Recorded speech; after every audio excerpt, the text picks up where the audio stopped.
تو یہ آپ کی پہلی رکعت ہوگی یا امام کی دوسری رکعت کے حساب سے آپ کی بھی دوسری ہوگی؟ یہ ہے اصل مسئلہ۔ تو جہاں سے آپ تکبیر تحریمہ کرتے ہیں، نماز ملتے ہیں، وہ آپ کی نماز کی شروعات ہے، ابتدا ہے وہ آپ کی۔ امام کی چاہے جون سی بھی رکعت ہو، لیکن آپ کی وہ تکبیر تحریمہ کے ساتھ جو نماز ہو رہی ہے وہ پہلی رکعت ہے۔ اس کا مطلب آپ نے کیا سمجھا کہ اگر امام نے 2 رکعت کے بعد تحیات کے بعد جب اٹھا وہ تیسری رکعت کے لیے، تو وہ تیسری رکعت آپ کی کون رکعت ہوئی؟ دوسری۔ ارے پہلی تو دوسری تو پایا ہی، امام جب دوسری رکعت میں تھا تو ہم نے اس کو پایا، تو 1 رکعت ہوئی۔ جب امام تیسری رکعت کے لیے تحیات کے بعد اٹھا تو وہ اس کی تیسری اور ہماری کون؟ دوسری۔ اور تم جانتے کہ پہلی اور دوسری رکعت کے اندر سری نماز کے اندر مقتدی بھی سورہ فاتحہ کے ساتھ ساتھ سورت ملا تھا۔ تو اگر امام کو تم نے الحمدللہ ماشاءاللہ تم نے پڑھ لیا، لیکن امام تھوڑی سی گاڑھی قرت کرنے والا ہے اور تم قل هو اللہ انا اعطینا جیسی سورت پڑھ سکتے امام کی تیسری رکعت میں، جو کہ آپ کی دوسری رکعت ہے، تو آپ کو پڑھ لینا چاہیے، موقع گنوانا نہیں چاہیے، کیونکہ پہلی 2 رکعت میں مقتدیوں کو بھی سورہ ملانا جیسے امام ملاتا ہے۔ آپ سمجھے کہ نہیں؟ تو آپ سورہ ملا لیجیے، لیکن نہیں، اگر مان لیجیے کہ قل هو اللہ احد کیا تھا کہ امام نے کہا اللہ اکبر، تو چھوڑ دو، ایک ہی آیت پڑھ کر کے چلے جاؤ، کیونکہ جب امام رکوع میں چلا جائے تو اپنے کو ٹھہر کر کے قل هو اللہ مکمل نہیں کرنا چاہیے، صرف سورہ فاتحہ کو مکمل کرنے کے لیے ٹھہر سکتے ہو، کیونکہ اس کے بغیر نماز نہیں ہوگی، باقی آپ چلے جاؤ، ٹھیک ہے؟ 2 رکعت آپ کی چھوٹ گئی، امام کی تیسری اور چوتھی رکعت میں آپ پہنچے، تو آپ کی یہ دونوں پہلی 2 رکعت ہے۔ اگر امام کے پیچھے سورہ ملا سکتے ہو چھوٹی چھوٹی تو ملا لو، اگر نہیں ملاتے صرف الحمد شریف پڑھتے اور امام کے ساتھ رکوع کر لے تو الحمدللہ ہو گئی آپ کی، سورہ نہیں ملانا۔ امام کے بعد جو 2 رکعت ہم پڑھیں گے وہ ہماری آخری 2 رکعت ہوگی، تو اس میں سورت نہیں ملائیے گا، یہ نہیں سمجھیے گا کہ یہ سورت نہیں ملایا تھا تو اب ملا لے، نہیں، کیونکہ یہ اب آپ کی آخری 2 رکعت ہے جس میں سورت نہیں ملانا ہے۔ تو جس 2 رکعت میں آپ کو سورت ملانا تھا، چونکہ وہ امام کی تیسری اور چوتھی تھی، آپ کو سورہ ملانے کا موقع نہیں ملا تو الحمدللہ کیا بھی پرواہ نہیں، ہو گیا معاملہ۔ لیکن اگر آپ امام کے پیچھے تیسری چوتھی رکعت میں، جو کہ آپ کی پہلی دوسری تھی، اگر سورہ ملا لیتے 2-4 آیت والی سورت تو الحمدللہ اچھا ہوتا تھا، لیکن نہیں کیا، تو اب امام کے بعد جو آخری 2 رکعت آپ کی ہے اس میں آپ کو سورت نہیں ملانا ہے۔ چلیے، امام کے ساتھ آپ نے چوتھی رکعت پائی، سورت نہیں ملا سکے، آپ الحمد شریف پڑھا، رکوع میں چلے گئے، امام نے سلام پھیرا، اس کے بعد آپ کو 3 رکعت پڑھنی ہے، تو کیسے کریں گے؟ 1 رکعت پڑھیں گے، اس میں الحمد شریف کے ساتھ سورت بھی ملائیں گے کیونکہ یہ ہماری دوسری رکعت ہو رہی ہے، اور اس کے بعد 2 رکعت جب ہو جائے گی تو پھر تحیات میں اپن بیٹھیں گے بھی نا۔ اور 1 رکعت امام کے ساتھ پایا، پھر وہ تحیات میں بیٹھا، پھر جب ہم اٹھے تو اپنی دوسری رکعت میں نے پوری کی، اس میں سورہ ملایا، پھر جب دوسری رکعت ہماری ہو گئی تو ہم تحیات میں بیٹھیں گے نا 2 رکعت کے بعد، تو ویسا کر لینا۔ کل ملا کر کے اتنی لمبی گفتگو کا خلاصہ یہ ہوا کہ آپ جہاں سے ملے ہیں وہ آپ کی نماز کا ابتدائی حصہ، پہلی رکعتیں ہیں، اور جو آپ کی چھوٹ گئی ہے اس کا تعلق آپ کی آخری نماز سے، یہ سمجھنے کا ہے۔ حنفیہ کہتے ہیں نہیں، اگر تیسری اور چوتھی رکعت میں امام کے ساتھ ملے تو وہ تمہاری تیسری اور چوتھی ہے، اور نماز سلام پھیرنے کے بعد جو پڑھتے وہ تمہاری پہلی دوسری 2 ہے، تو اس کا مطلب یہ ہوا کہ امام کے سلام پھیرنے کے بعد آپ کو پہلی 2 رکعت میں الحمد کے ساتھ سورہ بھی ملانا ہوگا۔ آپ سمجھے؟ یہی اختلاف کو بتانے کے لیے یہ بات اتنی بتائی گئی، لیکن صحیح قول یہ ہے کہ اتمام کرو، اتمام کا تعلق کام کے آخری حصے سے ہوتا ہے۔ کیا کرے بھائی، کام مکمل کر رہا ہوں، مکمل شروعات کو نہیں کہتے، مکمل اینڈ کو کہتے۔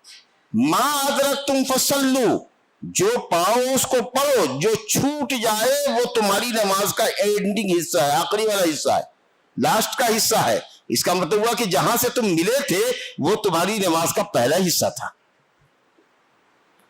آپ سمجھے؟ تو اگر 1 رکعت امام کے ساتھ پڑھا ہے تو 1 رکعت کے بعد آپ کو تحیات میں بیٹھنا واجب ہوگا، نہیں تو آپ پر سجدہ سہو لازم آئے گا۔ لیکن حنفی کیا کرے گا؟ امام کے سلام پھیر لینے کے بعد 1 رکعت پایا ہے امام کے ساتھ، وہ اس کی چوتھی رکعت مانے گا، اپنی چوتھی بھی مانے گا، انہوں 2 رکعت پڑھنے کے بعد تحیات میں بیٹھے گا۔ آپ سمجھے کہ نہیں؟ تو ایسا نہیں کرنے کا. جہاں سے آپ نے پایا ہے وہ آپ کی شروعاتی رکعت ہے، پہلی رکعت ہے، اور جو رکعت آپ کی امام کے ساتھ چھوٹ گئی ہے وہ آپ کی نماز کا آخری حصہ. چلیے اس کے بعد چلیے خیر سے اب دوسری حدیث دیکھیے. جماعت کے بعد جماعت. اب نماز ہو گئی ہے، جماعت ہو گئی ہے، وہ دیکھیے اب لوگ آ رہے ہیں، اپنی اپنی مصروفیتوں میں لوگ رہے ہوں گے. اہتمام کرنا چاہیے کہ پہلی جماعت کو پائیں جس کے لیے اذان دی جاتی ہے، جس کے لیے اقامت کہی جاتی ہے، اور جس نماز کو پڑھانے کے لیے باقاعدہ امام مقرر کیا گیا ہے. اس بات کا اہتمام ہونا چاہیے. لیکن کسی مجبوری میں رہا ہو، سویا رہا ہو، نیند نہیں کھلی ہو، یا کہیں سے باہر سے چل چلا کر کے آ رہا ہو اور آتے آتے یہاں جماعت چھوٹ گئی. اب وہ ایک بندہ ہے، دوسرا بندہ بھی دیکھ رہا ہے، وہ بھی وضو کر رہا ہے. ایک آدمی کو دیکھا کہ یہ نماز پڑھ رہا ہے، لیکن وہ آیا تو اس نے بھی الگ اپنی نماز شروع کر دی. ارے بھائی اس کے ساتھ مل لو نا، مل لیتے تو جماعت ہو جاتی. سمجھا کہ نہیں؟ ہاں دیکھیے نبی صلی اللہ علیہ وسلم فرماتے ہیں، ابی بن کعب رضی اللہ عنہ کی روایت ہے، انہوں نے کہا کہ رسول اللہ صلی اللہ علیہ وسلم نے فرمایا صلاۃ الرجل مع الرجل ازکی من صلاتہ وحدہ. ایک شخص کی نماز دوسرے کے ساتھ مل کے پڑھنے سے بہتر ہے تنہا نماز پڑھنے کے مقابلے میں. تنہا بھی زکوٰۃ ہے، پاکیزہ نماز ہے، ہو جائے گی نماز، لیکن اگر دو آدمی مل کے پڑھتے تو یہ ازکا ہے، زیادہ بہتر ہے، جماعت کا ثواب مل جاتا. اسی سے معلوم ہو کہ تنہا نماز بھی جائز ہے، نماز باطل نہیں ہوگی، لیکن جماعت چھوڑنے کا گناہ لگتا ہے، الا یہ کہ عذر ہو. ٹھیک ہے، ایک سے بھلے دو، دو سے بھلے تین، اگر دو کے بجائے تین ہے تو اور اچھا ہے. جتنی بڑی جماعت ہوتی جائے گی اتنا زیادہ آپ کو ثواب ملتا چلا جائے گا، بڑھتا چلا جائے گا. سمجھ لے گئے؟ تو کچھ لوگ یہ کہتے ہیں، فتویٰ ہے کہ صاحب اگر ایک جماعت ہو گئی تو دوسری جماعت رکھو.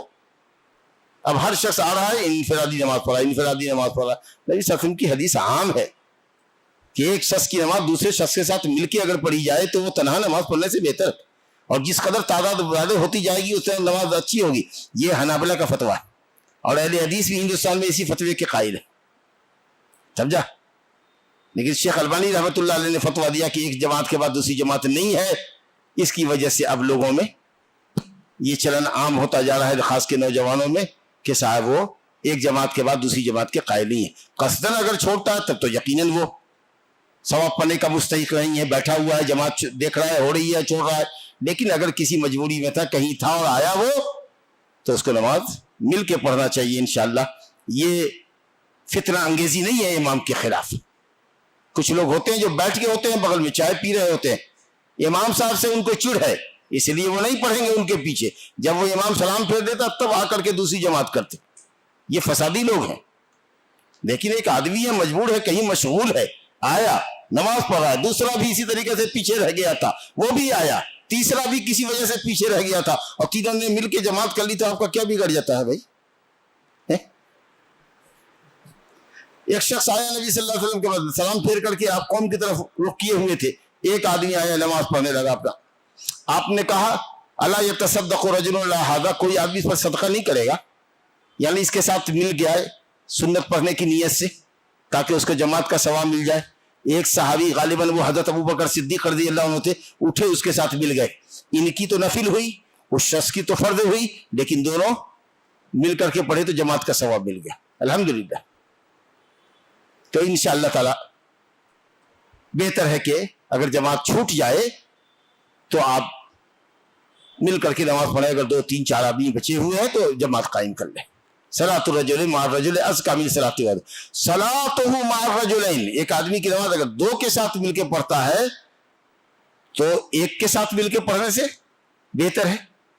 ارے پہلے 2 تھے اب 3 ہوئے تو 3 اچھے کی 2 اچھے 3. وما کان اکثر فهو احب الی اللہ، اور جس قدر زیادہ تعداد بڑھتی چلی جائے گی وہ اتنا زیادہ اللہ کے نزدیک محبوب ہوتا چلا جائے گا. تو اب آپ سمجھ لیجیے، جتنی بڑی جماعت ہو اس جماعت میں شرکت کرنی چاہیے. اب ایک یہ مسجد ہے مثال کے طور پر، جہاں بڑی جماعت ہوتی ہے، ماشاءاللہ 500 700 آدمی ہوتے ہیں ایک اندازے کے مطابق. دوسری مسجد تھوڑے فاصلے پر ہے آپ کے، مثال کے طور پر وہاں 20 آدمی ہوتے ہیں، 25 آدمی ہوتے ہیں.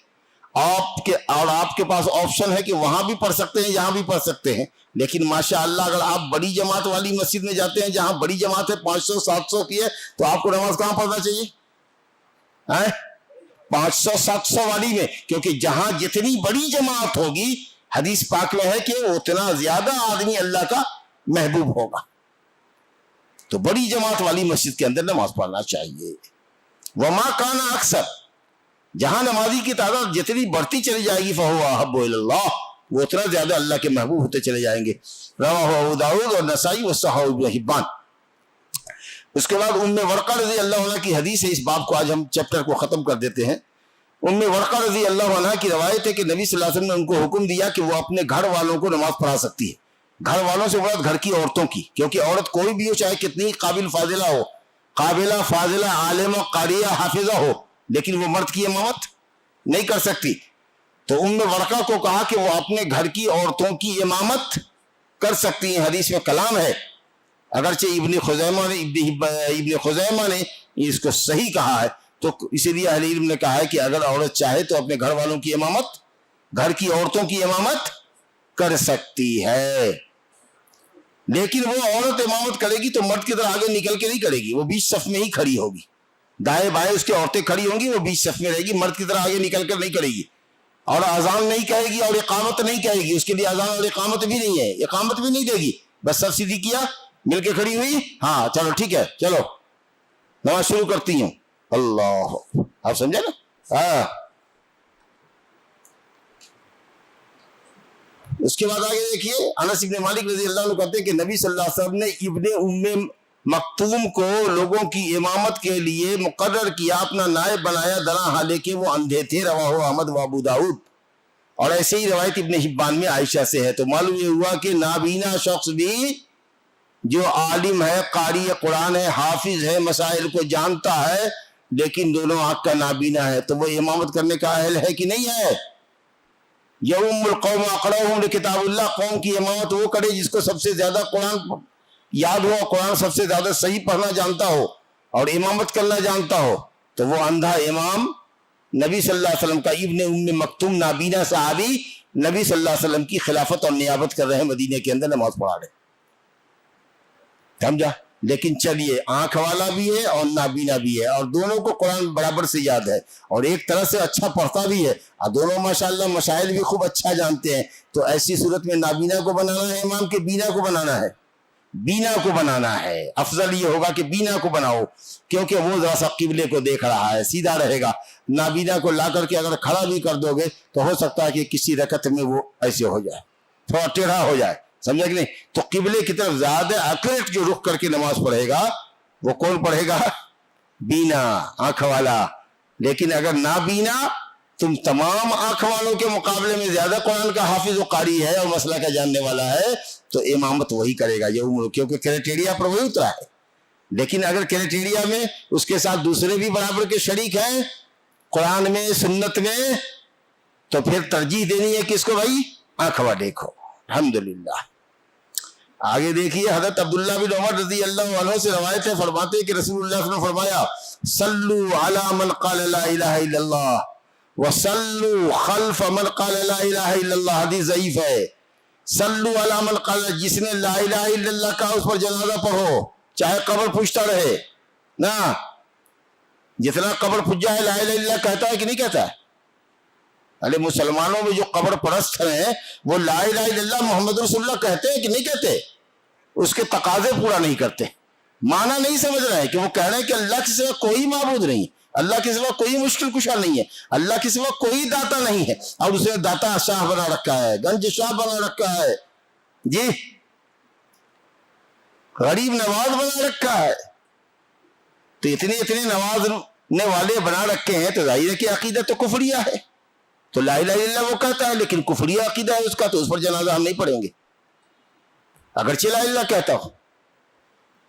آپ سمجھ رہے ہیں؟ کہیے گا حدیث کی خلاف ورزی کریں، ہم کب حدیث کی خلاف ورزی کرنے والے ہیں؟ ہم تو اہل الحدیث ہیں الحمدللہ، مگر یہ حدیث ہی ضعیف ہے، قابل حجت ہی نہیں. آپ سمجھے کہ؟ اور اسی طریقے سے کہا کہ ہر لا الہ الا اللہ کہنے والے کے پیچھے نماز پڑھو. لا الہ الا اللہ کہہ رہا ہے، نماز پڑھ رہے ہیں، لیکن وہ پلے سینے کا مان لیجئے کہ کفری عقیدے والا وہی قبر پرست ہے، یا مان لیجئے کہ ہمارے پاس اچھا آدمی بھی ہے لیکن ڈرمنڈا ہے، وہ مدخن ہے، سگریٹ نوشی کرتا ہے، تو کیوں اس کے پیچھے نماز فاسق کے پیچھے پڑھیں گے؟ اس کے پیچھے کیوں نہیں پڑھیں گے؟ جو مکمل نماز پڑھے گا مکمل مسلمان ہے. ہاں لیکن یہ دیکھیں گے کہ شرک نہیں کرتا ہے لیکن داڑھی موڑتا ہے, سگریٹ پیتا ہے, اور وہی سب سے زیادہ قرآن پڑھنے والا ہے, اور اس سے اچھا وہاں پر کوئی آدمی نہیں ہے, تو چلو اسی فاسق کو امام بناؤ, کیونکہ نماز اس کے پیچھے, کل بھی یہ مسئلہ آیا تھا کہ فاسق کے پیچھے نماز ہو جائے گی, لیکن اچھا متقی پرہیزگار امام ہونا چاہیے, مقررہ جی. لیکن کبھی اگر ایسا ہو کہ امام نہیں آیا, بھئی اپنے ہی میں کسی کو پڑھانا ہے, تو دیکھ رہے ہیں کہ وہ جو ڈرمنڈا ہے اس کو قرآن زیادہ یاد ہے اور اچھا پڑھنا آتا ہے, بھئی چلیے آپ ہی پڑھیے, چاہے اتنی لمبی داڑھی والا ہے مگر اس کو کچھ یاد نہیں آتا, تو چلو بھائی اس کو پڑھاؤ. آپ سمجھے نا؟ ہاں لیکن اگر یہ لا الہ الا اللہ کہنے والے زبان سے لا الہ الا اللہ کہہ رہے ہیں لیکن اپنے عمل سے کفر اور شرک کا کام کر رہے ہیں, واللہ ان کے پیچھے نہ نماز جائز ہے نہ ان کا جنازہ پڑھنا جائز. دارقطنی نے روایت کیا ہے اس کمزور سند سے اس حدیث کو, اور آخری حدیث حضرت علی رضی اللہ عنہ سے روایت کیا ہے انہوں نے باب الجماع والامامہ میں, کہتے ہیں کہ نبی صلی اللہ علیہ وسلم نے فرمایا اذا اتا احدکم الصلاۃ والامام علی حال فلیصنع کما یصنع الامام, جب تم میں کا کوئی نماز کو آئے اور امام جس حال میں ہو اس کو اسی حال میں چلا جانا چاہیے. بہت صحیح بات کہی. امام رکوع میں تو کہاں آپ کو نیت بند کہ اللہ اکبر اعوذ باللہ بسم اللہ, ایسا کرنا نہیں. امام رکوع میں تو اللہ اکبر, یا کچھ لوگ کہتے ہیں اللہ اکبر پھر اللہ اکبر, رکوع کے لیے چلے جاتے. آپ سمجھے نا؟ سجدے میں ہے سیدھا اللہ اکبر کہتے ہوئے سجدے میں جاؤ, وہ رکوع میں ہے اور تم نیت باندھ کے کھڑے ہوئے ہو سورہ فاتحہ پڑھو, ایسا کیا آدمی؟ ایسا نہیں ہوتا. امام کو جس حال میں پاؤ اسی حال میں چلے جاؤ, بالکل صحیح. لیکن افسوس کہ یہ روایت بھی کمزور ہے. ترمذی نے کمزور سند سے روایت کیا ہے, لیکن جو معنی اور مفہوم ہے اس حدیث کا وہ ایکوریٹ ہے. ابھی آپ نے بخاری اور مسلم کے لفظ سے پڑھا ما ادرکتم فصلوا وما فاتکم فاتموا, جہاں سے پاؤ پڑھو, جو چھوٹ جائے اس کو پورا کرو, اور اس کے بعد ہی آپ نے صف والی نماز پڑھی تھی. تو یہ تو ٹھیک ہے کہ جس حال میں امام کو پاؤ اسی حال میں چلے جاؤ. حضرت ابو بکر کو کیا کہا نبی صلی اللہ علیہ وسلم نے؟ جو نماز میں نبی صلی اللہ علیہ وسلم رکوع میں تھے وہ پیچھے تھے, صف میں آ کے ملو, اکیلے نہیں ملنا. تو امام کو جس حال میں پائے آدمی اسی حال میں چلا جائے. اقتداء کا یہی تقاضا ہے. لا تختلفوا علی امامکم, صحیح حدیث. اپنے امام سے اختلاف مت کرو. وہ رکوع میں ہے تو تم قیام میں کیوں ہو, وہ سجدے میں ہے تو تم قیام میں کیوں ہو. ایک دم معنی اس حدیث کا صحیح حدیث کے معنی کے مطابق ہے, لیکن سند ضعیف. ھذا وباللہ التوفیق وصلی اللہ علی نبینا محمد وآلہ وصحبہ اجمعین.